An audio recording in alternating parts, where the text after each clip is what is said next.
Hello, Extreme Disciples. I'm glad to see you again today. And I thought it would be important or beneficial for us to make a video on how you can get an XD class started at your church. And first of all, don't ask why. Okay? Why? If you're asking, well, why do we need an XD class at our church, then maybe you shouldn't be watching this video. Every church needs to have some form of a discipleship class. Now, if you want to stay with the soft discipleship class, that's fine, but we're trying to be extreme disciples. So I'm going to give you a few suggestions on how to start an extreme discipleship class at your church. First thing you need to do is you have to have a target group. You have to have a group that understands that it's not just about Bible study, but it's Bible application. That's what we're going to be doing here at the church where I get to serve. And how we're going to do this is Sunday mornings.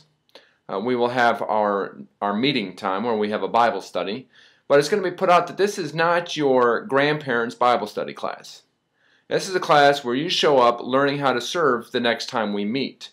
And really what we're doing is we're turning our Wednesday nights into a Bible application time instead of a Bible study time. There will still be time for Bible study. Don't take away from those who enjoy Bible study, but you need to find a group of people that say, you know what, I want to do some Bible application and I want to be extreme about it. So what you do in your group, in your church, is you get them motivated. Say, listen, we study the Bible, yes, but then let's set aside a time to apply what we study as a group.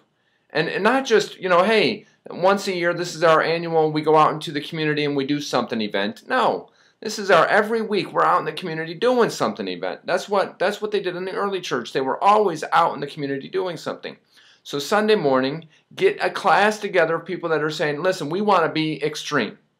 Okay, now you're saying, well, what about curriculum? Well, that's easy. There's a Bible. Okay, what you do, and this is how you kind of cater it to your church or your community, and say, well, what are the needs in our community? Okay, every community has the need to maybe eat with sinners. Okay, you have those gatherings where people gather, and they're maybe not the group that you see in church on Sunday morning. A sports bar. Now, I know what you're saying. Oh, well, we shouldn't go into bars. Well, you know what? Don't go and drink in bars. Okay, but we're going to start going to an establishment in town that serves food. That's what's important, okay? You got to go to a place that serves food, but it has big TVs. You sit at home and you watch these little TVs, or maybe you have a big TV, but you're not talking and interacting with people. And I've said this in one of my other videos. You get to be a sports fan to the sports fans. So be intentional about it and say, well, you know what? This Wednesday night we're going to go to this place and we're just going to eat some wings or nachos, or we're just going to hang out. We're not going to go up to people and we're going to thump them with Bibles. No, we're just going to establish relationships with them, get to know them, and they're going to get to trust you and talk to you and say, you know what? I want to talk to this person some more. And that's what we're doing. We're establishing relationships. So start that in your church. Get a group going that's willing to step out Wednesday nights, or whatever night you choose. You can choose Saturday nights, which that'd be really extreme because you're really getting into the crowd that likes to party. But it doesn't just have to be at an establishment that serves alcohol. It can be, you can go to a nursing home. In your community, maybe you have the need to visit a lot of sick people. Jesus visited the sick. He healed the sick. So go through and pick a scripture to focus on. You say, this week we're going to look at when Jesus ate with sinners, and say, what does it really mean? What kind of people were there? Okay? What do you think the conversations were like? Can we prepare ourselves to go out into public and still hear these things and not judge the people? Jesus didn't go there to judge them.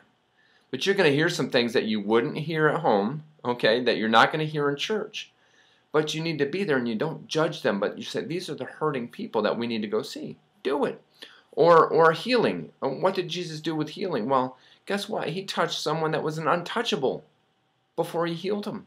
Go in a nursing home, apply that. Say, oh, there's someone that nobody visits. Take their hand, pray for them. We've talked about this in other videos as well. Being extreme.